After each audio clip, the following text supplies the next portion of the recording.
شروع اللہ کے نام سے جو بڑا مہربان نہایت رحم والا ہے۔ طٰہٰ، اے محمد صلی اللہ علیہ وآلہ وسلم، ہم نے تم پر قرآن اس لیے نازل نہیں کیا کہ تم مشقت میں پڑ جاؤ، بلکہ اس شخص کو نصیحت دینے کے لیے نازل کیا ہے جو خوف رکھتا ہے۔ یہ اس ذات کا اتارا ہوا ہے جس نے زمین اور اونچے اونچے آسمان بنائے، یعنی خدائے رحمان جس نے عرش پر قرار پکڑا۔ جو کچھ آسمانوں میں ہے اور جو کچھ زمین میں ہے اور جو کچھ ان دونوں کے بیچ میں ہے اور جو کچھ زمین کی مٹی کے نیچے ہے، سب اسی کا ہے۔ اور اگر تم پکار کر بات کہو تو وہ تو چھپے بھید اور نہایت پوشیدہ بات تک کو جانتا ہے۔ وہ معبود برحق ہے کہ اس کے سوا کوئی معبود نہیں ہے، اس کے سب نام اچھے ہیں۔ اور کیا تمہیں موسیٰ کے حال کی خبر ملی ہے؟ جب انہوں نے آگ دیکھی تو اپنے گھر کے لوگوں سے کہا کہ تم یہاں ٹھہرو، میں نے آگ دیکھی ہے، میں وہاں جاتا ہوں، شاید اس میں سے میں تمہارے پاس انگاری لاؤں یا آگ کے مقام کا رستہ معلوم کر سکوں۔ جب وہاں پہنچے تو آواز آئی کہ موسیٰ، میں تو تمہارا پروردگار ہوں، تو اپنی جوتیاں اتار دو، تم یہاں پاک میدان یعنی طویٰ میں ہو، اور میں نے تم کو انتخاب کر لیا ہے، تو جو حکم دیا جائے اسے سنو۔ بے شک میں ہی خدا ہوں، میرے سوا کوئی معبود نہیں، تو میری عبادت کیا کرو اور میری یاد کے لیے نماز پڑھا کرو۔ قیامت یقیناً آنے والی ہے، میں چاہتا ہوں کہ اس کے وقت کو پوشیدہ رکھوں تاکہ ہر شخص جو کوشش کرے اس کا بدلہ پائے۔ تو جو شخص اس پر ایمان نہیں رکھتا اور اپنی خواہش کے پیچھے چلتا ہے، کہیں تم کو اس کے یقین سے روک نہ دے تو اس صورت میں تم ہلاک ہو جاؤ۔ اور موسیٰ، یہ تمہارے داہنے ہاتھ میں کیا ہے؟ انہوں نے کہا، یہ میری لاٹھی ہے، اس پر میں سہارا لگاتا ہوں اور اس سے اپنی بکریوں کے لیے پتے جھاڑتا ہوں، اور اس میں میرے اور بھی کئی فائدے ہیں۔ فرمایا کہ موسیٰ، اسے ڈال دو، تو انہوں نے اس کو ڈال دیا اور وہ ناگہاں سانپ بن کر دوڑنے لگا۔ خدا نے فرمایا کہ اسے پکڑ لو اور ڈرنا مت، ہم اس کو ابھی اس کی پہلی حالت پر لوٹا دیں گے، اور اپنا ہاتھ اپنی بغل سے لگا لو، وہ کسی عیب و بیماری کے بغیر سفید چمکتا دمکتا نکلے گا۔ یہ دوسری نشانی ہے تاکہ ہم تمہیں اپنے نشانات عظیم دکھائیں۔ تم فرعون کے پاس جاؤ کہ وہ سرکش ہو رہا ہے۔ کہا، میرے پروردگار، اس کام کے لیے میرا سینہ کھول دے اور میرا کام آسان کر دے، اور میری زبان کی گرہ کھول دے تاکہ وہ میری بات سمجھ لیں، اور میرے گھر والوں میں سے ایک کو میرا وزیر یعنی مددگار مقرر فرما، یعنی میرے بھائی ہارون کو، اس سے میری قوت کو مضبوط کر اور اسے میرے کام میں شریک کر، تاکہ ہم تیری بہت سی تسبیح کریں اور تجھے کثرت سے یاد کریں، تو ہم کو ہر حال میں دیکھ رہا ہے۔ فرمایا، موسیٰ، تمہاری دعا قبول کی گئی، اور ہم نے تم پر ایک بار اور بھی احسان کیا تھا، جب ہم نے تمہاری والدہ کو الہام کیا تھا جو تمہیں بتایا جاتا ہے۔ وہ یہ تھا کہ اسے یعنی موسیٰ کو صندوق میں رکھو، پھر اس صندوق کو دریا میں ڈال دو، تو دریا اس کو کنارے پر ڈال دے گا، اور میرا اور اس کا دشمن اسے اٹھا لے گا۔ اور موسیٰ، میں نے تم پر اپنی طرف سے محبت ڈال دی، اس لیے کہ تم پر مہربانی کی جائے، اور اس لیے کہ تم میرے سامنے پرورش پاؤ۔ جب تمہاری بہن فرعون کے ہاں گئی اور کہنے لگی کہ میں تمہیں ایسا شخص بتاؤں جو اس کو پالے، تو اس طریق سے ہم نے تم کو تمہاری ماں کے پاس پہنچا دیا تاکہ ان کی آنکھیں ٹھنڈی ہوں اور وہ رنج نہ کریں۔ اور تم نے ایک شخص کو مار ڈالا تو ہم نے تم کو غم سے مخلصی دی، اور ہم نے تمہاری کئی بار آزمائش کی، پھر تم کئی سال اہل مدین میں ٹھہرے رہے، پھر اے موسیٰ، تم قابلیت و رسالت کے اندازے پر آ پہنچے، اور میں نے تم کو اپنے کام کے لیے بنایا ہے، تو تم اور تمہارا بھائی دونوں ہماری نشانیاں لے کر جاؤ اور میری یاد میں سستی نہ کرنا۔ دونوں فرعون کے پاس جاؤ، وہ سرکش ہو رہا ہے، اور اس سے نرمی سے بات کرنا، شاید وہ غور کرے یا ڈر جائے۔ دونوں کہنے لگے کہ ہمارے پروردگار، ہمیں خوف ہے کہ ہم پر تعدی کرنے لگے یا زیادہ سرکش ہو جائے۔ خدا نے فرمایا کہ ڈرو مت، میں تمہارے ساتھ ہوں اور سنتا اور دیکھتا ہوں۔ اچھا، تو اس کے پاس جاؤ اور کہو کہ ہم آپ کے پروردگار کے بھیجے ہوئے ہیں، تو بنی اسرائیل کو ہمارے ساتھ جانے کی اجازت دیجیے اور انہیں عذاب نہ کیجیے۔ ہم آپ کے پاس آپ کے پروردگار کی طرف سے نشانی لے کر آئے ہیں، اور جو ہدایت کی بات مانے اس کو سلامتی ہو۔ ہماری طرف یہ وحی آئی ہے کہ جو جھٹلائے اور منہ پھیرے اس کے لیے عذاب تیار ہے۔ غرض موسیٰ اور ہارون فرعون کے پاس گئے، اس نے کہا کہ موسیٰ، تمہارا پروردگار کون ہے؟ کہا کہ ہمارا پروردگار وہ ہے جس نے ہر چیز کو اس کی شکل و صورت بخشی، پھر راہ دکھائی۔ کہا، تو پہلی جماعتوں کا کیا حال؟ کہا کہ ان کا علم میرے پروردگار کو ہے، جو کتاب میں لکھا ہوا ہے۔ میرا پروردگار نہ چوکتا ہے نہ بھولتا ہے۔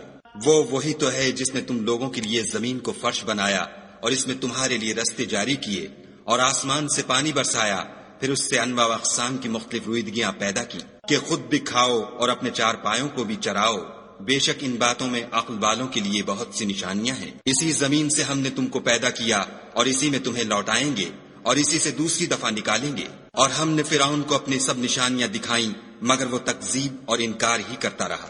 کہنے لگا کہ موسیٰ کیا تم ہمارے پاس اس لیے آئے ہو کہ اپنے جادو کے زور سے ہمیں ہمارے ملک سے نکال دو؟ تو ہم بھی تمہارے مقابل ایسا ہی جادو لائیں گے، تو ہمارے اور اپنے درمیان ایک وقت مقرر کر لو کہ نہ تو ہم اس کے خلاف کریں اور نہ تم، اور یہ مقابلہ ایک ہموار میدان میں ہوگا۔ موسیٰ نے کہا کہ آپ کے لیے یوم زینت کا وعدہ ہے اور یہ کہ لوگ اس دن چاشت کے وقت اکٹھے ہو جائیں۔ تو فرعون لوٹ گیا اور اپنے سامان جمع کر کے پھر آیا۔ موسیٰ نے ان جادوگروں سے کہا کہ ہائے تمہاری کمبختی، خدا پر جھوٹ افطرا نہ کرو کہ وہ تمہیں عذاب سے فنا کر دے گا، اور جس نے افطرا کیا وہ نامراد رہا۔ تو وہ باہم اپنے معاملے میں جھگڑنے اور چپکے سرگوشی کرنے لگے۔ کہنے لگے یہ دونوں جادوگر ہیں، چاہتے ہیں کہ اپنے جادو کے زور سے تم کو تمہارے ملک سے نکال دیں اور تمہارے شائستہ مذہب کو نابود کر دیں۔ تو تم جادو کا سامان اکٹھا کر لو اور پھر قطار باندھ کر آؤ، آج جو غالب رہا وہی کامیاب ہوا۔ بولے کہ موسیٰ یا تو تم اپنی چیز ڈالو یا ہم اپنی چیزیں پہلے ڈالتے ہیں۔ موسیٰ نے کہا نہیں تم ہی ڈالو۔ جب انہوں نے چیزیں ڈالی تو ناگہاں ان کی رسیاں اور لاٹھیاں موسیٰ کے خیال میں ایسی آنے لگیں کہ وہ میدان میں ادھر ادھر دوڑ رہی ہیں۔ اس وقت موسیٰ نے اپنے دل میں خوف معلوم کیا۔ ہم نے کہا خوف نہ کرو، بلا شبہ تم ہی غالب ہو، اور جو چیز یعنی لاٹھی تمہارے داہنے ہاتھ میں ہے اسے ڈال دو کہ جو کچھ انہوں نے بنایا ہے اس کو نگل جائے گی۔ جو کچھ انہوں نے بنایا ہے یہ تو جادوگروں کے ہتھ کنڈے ہیں، اور جادوگر جہاں جائے فلاح نہیں پائے گا۔ القصہ یوں ہی ہوا تو جادوگر سجدے میں گر پڑے اور کہنے لگے کہ ہم موسیٰ اور ہارون کے پروردگار پر ایمان لائے۔ فرعون بولا کہ پیشتر اس کے کہ میں تمہیں اجازت دوں تم اس پر ایمان لے آئے، بے شک وہ تمہارا بڑا یعنی استاد ہے جس نے تم کو جادو سکھایا ہے، سو میں تمہارے ہاتھ اور پاؤں جانب خلاف سے کٹوا دوں گا اور کھجور کے تنوں پر سولی چڑھوا دوں گا۔ اس وقت تم کو معلوم ہوگا کہ ہم میں سے کس کا عذاب زیادہ سخت اور دیر تک رہنے والا ہے۔ انہوں نے کہا کہ جو دلائل ہمارے پاس آ گئے ہیں ان پر اور جس نے ہم کو پیدا کیا ہے اس پر ہم آپ کو ہرگز ترجیح نہیں دیں گے، تو آپ کو جو حکم دینا ہو دے دیجئے، اور آپ جو حکم دے سکتے ہیں وہ صرف اسی دنیا کی زندگی میں دے سکتے ہیں۔ ہم اپنے پروردگار پر ایمان لے آئے تاکہ وہ ہمارے گناہوں کو معاف کرے اور اسے بھی جو آپ نے ہم سے زبردستی جادو کرایا، اور خدا بہتر اور باقی رہنے والا ہے۔ جو شخص اپنے پروردگار کے پاس گناہ گار ہو کر آئے گا تو اس کے لیے جہنم ہے جس میں نہ مرے گا نہ جیے گا، اور جو اس کے روبرو ایماندار ہو کر آئے گا اور عمل بھی نیک کیے ہوں گے تو ایسے لوگوں کے لیے اونچے اونچے درجے ہیں، یعنی ہمیشہ رہنے کے باغ جن کے نیچے نہریں بہ رہی ہیں، ہمیشہ ان میں رہیں گے، اور یہ اس شخص کا بدلہ ہے جو پاک ہوا۔ اور ہم نے موسیٰ کی طرف وحی بھیجی کہ ہمارے بندوں کو راتوں رات نکال لے جاؤ، پھر ان کے لیے دریا میں لاٹھی مار کر خشک رستہ بنا دو، پھر تم کو نہ تو فرعون کے آ پکڑنے کا خوف ہوگا اور نہ غرق ہونے کا ڈر۔ پھر فرعون نے اپنے لشکر کے ساتھ ان کا تعاقب کیا تو دریا کی موجوں نے ان پر چڑھ کر انہیں ڈھانک لیا یعنی ڈبو دیا، اور فرعون نے اپنی قوم کو گمراہ کر دیا اور سیدھے رستے پر نہ ڈالا۔ اے آل یعقوب، ہم نے تم کو تمہارے دشمن سے نجات دی اور تورات دینے کے لیے تم سے کوہ طور کی داہنی طرف مقرر کی اور تم پر من اور سلوہ نازل کیا، اور حکم دیا کہ جو پاکیزہ چیزیں ہم نے تم کو دی ہیں ان کو کھاؤ، اور اس میں حد سے نہ نکلنا ورنہ تم پر میرا غضب نازل ہوگا، اور جس پر میرا عذاب نازل ہوا وہ ہلاک ہو گیا۔ اور جو توبہ کرے اور ایمان لائے اور عمل نیک کرے پھر سیدھے رستے چلے اس کو میں بخش دینے والا ہوں۔ اور اے موسیٰ، تم نے اپنی قوم سے آگے چلے آنے میں کیوں جلدی کی؟ کہا وہ میرے پیچھے آ رہے ہیں، اور اے میرے پروردگار، میں نے تیری طرف آنے کی جلدی اس لیے کی کہ تو خوش ہو۔ فرمایا کہ ہم نے تمہاری قوم کو تمہارے بعد آزمائش میں ڈال دیا ہے اور سامری نے ان کو بہکا دیا ہے۔ اور موسیٰ غصے اور غم کی حالت میں اپنی قوم کے پاس واپس آئے اور کہنے لگے کہ اے قوم، کیا تمہارے پروردگار نے تم سے اچھا وعدہ نہیں کیا تھا؟ کیا میری جدائی کی مدت تمہیں دراز معلوم ہوئی؟ یا تم نے چاہا کہ تم پر تمہارے پروردگار کی طرف سے غضب نازل ہو اور اس لیے تم نے مجھ سے جو وعدہ کیا تھا اس کے خلاف کیا؟ وہ کہنے لگے کہ ہم نے اپنے اختیار سے تم سے وعدہ خلاف نہیں کیا، بلکہ ہم لوگوں کے زیوروں کا بوجھ اٹھائے ہوئے تھے، پھر ہم نے اس کو آگ میں ڈال دیا اور اسی طرح سامری نے ڈال دیا۔ تو اس نے ان کے لیے ایک بچڑا بنا دیا، یعنی اس کا قالب جس کی آواز گائے کی سی تھی۔ تو لوگ کہنے لگے کہ یہی تمہارا معبود ہے اور یہی موسیٰ کا معبود ہے، مگر وہ بھول گئے ہیں۔ کیا یہ لوگ نہیں دیکھتے کہ وہ ان کی کسی بات کا جواب نہیں دیتا اور نہ ان کے نقصان اور نفع کا کچھ اختیار رکھتا ہے؟ اور ہارون نے ان سے پہلے ہی کہہ دیا تھا کہ لوگوں، اس سے صرف تمہاری آزمائش کی گئی ہے اور تمہارا پروردگار تو خدا ہے، تو میری پیروی کرو اور میرا کہا مانو۔ وہ کہنے لگے کہ جب تک موسیٰ ہمارے پاس واپس نہ آئیں ہم تو اس کی پوجا پر قائم رہیں گے۔ پھر موسیٰ نے ہارون سے کہا کہ ہارون، جب تم نے ان کو دیکھا تھا کہ گمراہ ہو گئے ہیں تو تم کو کس چیز نے روکا؟ یعنی اس بات سے کہ تم میرے پیچھے چلے آؤ، بھلا تم نے میرے حکم کے خلاف کیوں کیا؟ کہنے لگے کہ بھائی، میری داڑھی اور سر کے بالوں کو نہ پکڑیے، میں تو اس سے ڈرا کہ آپ یہ نہ کہیں کہ تم نے بنی اسرائیل میں تفرقہ ڈال دیا اور میری بات کو ملحوظ نہ رکھا۔ پھر سامری سے کہنے لگے کہ سامری، تیرا کیا حال ہے؟ اس نے کہا کہ میں نے ایسی چیز دیکھی جو اوروں نے نہیں دیکھی، تو میں نے فرشتے کے نقش پا سے مٹی کی ایک مٹھی بھر لی، پھر اس کو بچڑے کے قالب میں ڈال دیا اور مجھے میرے جی نے اس کام کو اچھا بتایا۔ موسیٰ نے کہا، جا، تجھ کو دنیا کی زندگی میں یہ سزا ہے کہ کہتا رہے کہ مجھ کو ہاتھ نہ لگانا، اور تیرے لیے ایک اور وعدہ ہے، یعنی عذاب کا، جو تجھ سے ٹل نہ سکے گا۔ اور جس معبود کی پوجا پر تو قائم و معتکف تھا، اس کو دیکھ، ہم اسے جلا دیں گے، پھر اس کی راکھ کو اڑا کر دریا میں بکھیر دیں گے۔ تمہارا معبود خدا ہی ہے، جس کے سوا کوئی معبود نہیں، اس کا علم ہر چیز پر محیط ہے۔ اس طرح ہم تم سے وہ حالات بیان کرتے ہیں جو گزر چکے ہیں، اور ہم نے تمہیں اپنے پاس سے نصیحت کی کتاب عطا فرمائی ہے۔ جو شخص اس سے منہ پھیرے گا وہ قیامت کے دن گناہ کا بوجھ اٹھائے گا۔ ایسے لوگ ہمیشہ اس عذاب میں مبتلا رہیں گے، اور یہ بوجھ قیامت کے روز ان کے لیے برا ہوگا، جس روز سور پھونکا جائے گا اور ہم گناہ گاروں کو اکٹھا کریں گے اور ان کی آنکھیں نیلی نیلی ہوں گی، تو وہ آپس میں آہستہ آہستہ کہیں گے کہ تم دنیا میں صرف 10 ہی دن رہے ہو۔ جو باتیں یہ کریں گے ہم خوب جانتے ہیں۔ اس وقت ان میں سب سے اچھی راہ والا یعنی عاقل و ہوش مند کہے گا کہ نہیں، بلکہ صرف ایک ہی روز ٹھہرے ہو۔ اور تم سے پہاڑوں کے بارے میں دریافت کرتے ہیں، کہہ دو کہ خدا ان کو اڑا کر بکھیر دے گا اور زمین کو ہموار میدان کر چھوڑے گا، جس میں نہ تم کجی اور پستی دیکھو گے، نہ ٹیلا اور بلندی۔ اس روز لوگ ایک پکارنے والے کے پیچھے چلیں گے اور اس کی پیروی سے انحراف نہ کر سکیں گے، اور خدا کے سامنے آوازیں پست ہو جائیں گی تو تم آواز خفی کے سوا کوئی آواز نہ سنو گے۔ اس روز کسی کی سفارش کچھ فائدہ نہ دے گی مگر اس شخص کی جسے خدا اجازت دے اور اس کی بات کو پسند فرمائے۔ جو کچھ ان کے آگے ہے اور جو کچھ ان کے پیچھے ہے وہ اس کو جانتا ہے، اور وہ اپنے علم سے خدا کے علم پر احاطہ نہیں کر سکتے۔ اور اس زندہ و قائم کے روبرو منہ نیچے ہو جائیں گے، اور جس نے ظلم کا بوجھ اٹھایا وہ نامراد رہا، اور جو نیک کام کرے گا اور مومن بھی ہوگا تو اس کو نہ ظلم کا خوف ہوگا اور نہ نقصان کا۔ اور ہم نے اس کو اسی طرح کا قرآن عربی نازل کیا ہے، اور اس میں طرح طرح کے ڈراوے بیان کر دیے ہیں تاکہ لوگ پرہیزگار بنے یا خدا ان کے لیے نصیحت پیدا کر دے۔ تو خدا جو سچا بادشاہ ہے، عالی قدر ہے، اور قرآن کی وحی جو تمہاری طرف بھیجی جاتی ہے اس کے پورا ہونے سے پہلے قرآن کے پڑھنے کے لیے جلدی نہ کیا کرو،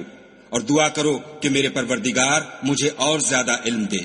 اور ہم نے پہلے آدم سے عہد لیا تھا مگر وہ اسے بھول گئے، اور ہم نے ان میں صبر و ثبات نہ دیکھا۔ اور جب ہم نے فرشتوں سے کہا کہ آدم کے آگے سجدہ کرو تو سب سجدے میں گر پڑے مگر ابلیس نے انکار کیا۔ ہم نے فرمایا کہ آدم، یہ تمہارا اور تمہاری بیوی کا دشمن ہے، تو یہ کہیں تم دونوں کو بہشت سے نکلوا نہ دے، پھر تم تکلیف میں پڑ جاؤ۔ یہاں تم کو یہ آسائش ہے کہ نہ بھوکے رہو نہ ننگے، کہ نہ پیاسے رہو اور نہ دھوپ کھاؤ۔ تو شیطان نے ان کے دل میں وسوسہ ڈالا اور کہا کہ آدم، بھلا میں تم کو ایسا درخت بتاؤں جو ہمیشہ کی زندگی کا ثمرہ دے اور ایسی بادشاہت کہ کبھی زائل نہ ہو۔ تو دونوں نے اس درخت کا پھل کھا لیا تو ان پر ان کی شرم گاہیں ظاہر ہو گئیں، اور وہ اپنے بدنوں پر بہشت کے پتے چپکانے لگے، اور آدم نے اپنے پروردگار کے حکم کے خلاف کیا تو وہ اپنے مطلوب سے بے راہ ہو گئے۔ پھر ان کے پروردگار نے ان کو نوازا تو ان پر مہربانی سے توجہ فرمائی اور سیدھی راہ بتائی۔ فرمایا کہ تم دونوں یہاں سے نیچے اتر جاؤ، تم میں بعض کے دشمن ہوں گے۔ پھر اگر میری طرف سے تمہارے پاس ہدایت آئے تو جو شخص میری ہدایت کی پیروی کرے گا وہ نہ گمراہ ہوگا اور نہ تکلیف میں پڑے گا، اور جو میری نصیحت سے منہ پھیرے گا اس کی زندگی تنگ ہو جائے گی اور قیامت کو ہم اسے اندھا کر کے اٹھائیں گے۔ وہ کہے گا کہ میرے پروردگار، تو نے مجھے اندھا کر کے کیوں اٹھایا؟ میں تو دیکھتا بھالتا تھا۔ خدا فرمائے گا کہ ایسا ہی چاہیے تھا، تیرے پاس ہماری آیتیں آئیں تو نے ان کو بھلا دیا، اسی طرح آج ہم تجھ کو بھلا دیں گے۔ اور جو شخص حد سے نکل جائے اور اپنے پروردگار کی آیتوں پر ایمان نہ لائے، ہم اس کو ایسا ہی بدلہ دیتے ہیں، اور آخرت کا عذاب بہت سخت اور بہت دیر رہنے والا ہے۔ کیا یہ بات ان لوگوں کے لیے موجب ہدایت نہ ہوئی کہ ہم ان سے پہلے بہت سے فرقوں کو ہلاک کر چکے ہیں، جن کے رہنے کے مقامات میں یہ چلتے پھرتے ہیں؟ عقل والوں کے لیے اس میں بہت سی نشانیاں ہیں۔ اور اگر ایک بات تمہارے پروردگار کی طرف سے پہلے صادر اور جزائے اعمال کے لیے ایک میعاد مقرر نہ ہو چکی ہوتی تو نزول عذاب لازم ہو جاتا۔ بس جو کچھ یہ بکواس کرتے ہیں اس پر صبر کرو، اور سورج کے نکلنے سے پہلے اور اس کے غروب ہونے سے پہلے اپنے پروردگار کی تسبیح و تحمید کیا کرو، اور رات کی ساعات اولین میں بھی اس کی تسبیح کیا کرو، اور دن کی اطراف یعنی دوپہر کے قریب ظہر کے وقت بھی، تاکہ تم خوش ہو جاؤ۔ اور کئی طرح کے لوگوں کو جو ہم نے دنیا کی زندگی میں آرائش کی چیزوں سے بہرہ مند کیا ہے تاکہ ان کی آزمائش کریں، ان پر نگاہ نہ کرنا۔ اور تمہارے پروردگار کی عطا فرمائی ہوئی روزی بہت بہتر اور باقی رہنے والی ہے۔ اور اپنے گھر والوں کو نماز کا حکم کرو اور اس پر قائم رہو۔ ہم تم سے روزی کے خواستگار نہیں، بلکہ تمہیں ہم روزی دیتے ہیں، اور نیک انجام اہل تقوی کا ہے۔ اور کہتے ہیں کہ یہ پیغمبر اپنے پروردگار کی طرف سے ہمارے پاس کوئی نشانی کیوں نہیں لاتے؟ کیا ان کے پاس پہلی کتابوں کی نشانی نہیں آئی؟ اور اگر ہم ان کو پیغمبر کے بھیجنے سے پیشتر کسی عذاب سے ہلاک کر دیتے تو وہ کہتے کہ اے ہمارے پروردگار، تو نے ہماری طرف کوئی پیغمبر کیوں نہ بھیجا کہ ہم ذلیل و رسوا ہونے سے پہلے تیرے کلام و احکام کی پیروی کرتے۔ کہہ دو کہ سب نتائج اعمال کے منتظر ہیں، سو تم بھی منتظر رہو۔ ان قریب تم کو معلوم ہو جائے گا کہ دین کے سیدھے رستے پر چلنے والے کون ہیں اور جنت کی طرف راہ پانے والے کون ہیں، ہم یا تم۔